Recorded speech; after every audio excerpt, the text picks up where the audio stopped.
ایران کے بادشاہ نے اپنے بیٹے کو پڑھانے کے لیے ایک استاد صاحب کا بندوبست کیا۔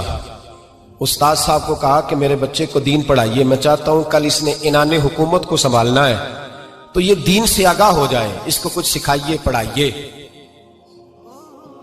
بہت نیک بزرگ بڑے درویش عالم پڑھانے لگے، اسباق مکمل ہو گئے، دین کے اسباق قرآن مجید پڑھایا، احادیث طیبہ کا درس دیا، اصول فقہ سے روشناس کرایا۔ جب بچے نے مکمل تعلیم حاصل کر لی اور آمین ہو گئی، دستار ہو گئی، فارغ ہو گئے، تو پھر ایک دن استاد صاحب نے کہا بیٹے کل تم نے ضرور آنا ہے، کچھ بات کرنی ہے۔ شہزادہ گیا ملنے استاد صاحب سے، استاد صاحب نے کنڈی لگا لی، ہاتھ میں درہ پکڑ لیا، مار مار کے پورے وجود کو زخمی کر دیا، کوئی غلطی نہیں، کوئی بات نہیں، مارا۔ اب بچہ آیا آ کے بادشاہ سلامت سے کہا کہ ابا جی سمجھ نہیں آئی، بڑا مارا ہے استاد نے۔ تو سیانے تھے نا بادشاہ، یہاں تو قاری صاحب روز کٹہرے میں کھڑے ہوتے ہیں، مولوی صاحب آپ نے میرے بچے کو کیوں مارا ہے؟ آپ 8,000 کے مولوی ہیں، میرا کئی کروڑ کا بچہ ہے، سویرے بدل لیں گے، خبردار آپ نے بچے کو ہاتھ لگایا، اپنی حیثیت میں رہے معاذ۔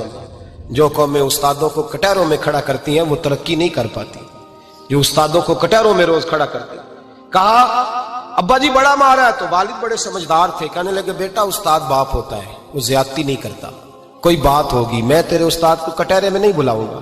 اماں سے بات کی، اماں کہنے لگی بیٹا میں تیرے باپ سے کیسے بات کروں، ڈر آتا۔ وقت گزر گیا، 22 سال بیت گئے، 22 سال گزر گئے، بادشاہ کا انتقال ہوا، شہزادہ تخت پہ بیٹھا، پہلا حکم یہ دیا کہ میرے استاد کو بلاؤ، پہلا حکم۔ استاد جی بوڑھے ہو گئے تھے، چھڑی کے اوپر ٹیک لگا کے آئے اور بھویں سفید ہو کے جھک گئی تھیں، یوں آنکھ کھول کے بڑی مشکل سے دیکھا، کہنے لگے شہزادے حکم ہو۔ کب میں شہزادہ نہیں، اب میں بادشاہ بن گیا ہوں۔ استاد جی 22 سال بیت گئے، آپ نے مارا تھا، پر وہ درد چونکہ زیادتی کی تھی، میرا قصور کوئی نہیں تھا، تو نہ میری روح سے درد گیا ہے نہ میرے جسم سے گیا ہے، میں بے اختیار تھا، پوچھ نہیں سکتا تھا، آج با اختیار ہوا ہوں۔ سب سے پہلے پہلا حکم آپ کو دیا، بلایا ہے، بتائے کیوں مارا تھا، کیوں مجھے مارا تھا، میری زیادتی بتائے۔ تو استاد، بوڑھے استاد کی آنکھیں آنسوؤں سے بھر گئیں، کہنے لگے بیٹے بس آج کے دن کے لیے مارا تھا، یہ جو دن آ گیا نا میری زندگی میں اس لیے مارا تھا، یہ میں چاہتا تھا میری زندگی میں وقت آئے، آج کے بس میری مراد پوری ہو گئی۔ کہا صاحب کس لیے، مجھے بھی سمجھائے۔ آپ فرمانے لگے کتنی دیر ہو گئی تجھے مار کھائے ہوئے، کتنا زمانہ بیت گیا؟ کہنے لگا 22 سال۔ فرمایا زخم بھولے تو نہیں، درد ختم تو نہیں ہوئی، تمہیں بات ایک منٹ کے لیے بھی تمہارے حافظے سے محو تو نہیں ہوئی؟ کہا استاد جی روز رات کو یاد آتی، روز خیال آتا تھا۔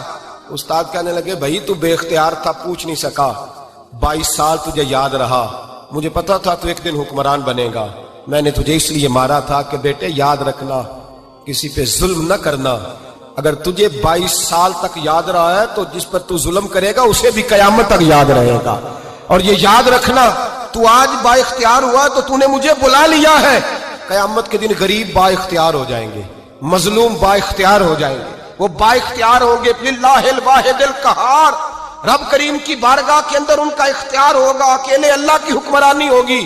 پھر وہ بلائیں گے بڑے بڑے کج کلا، دنیا میں جن کی پگڑیاں اونچی تھیں وہ سر جھکائے کھڑے ہوں گے، دنیا میں جو ڈکٹیٹر بنتے تھے ان کی پشتیں لال ہوں گی، ان کو غدار لکھا جائے گا، قیامت تک نہیں بھولے گا۔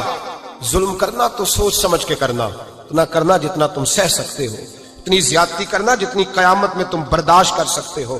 میرے نبی کریم صلی اللہ علیہ وسلم نے فرمایا ظلم سے بچو، یہ قیامت کے اندھیروں میں سے ایک اندھیرا ہوگا۔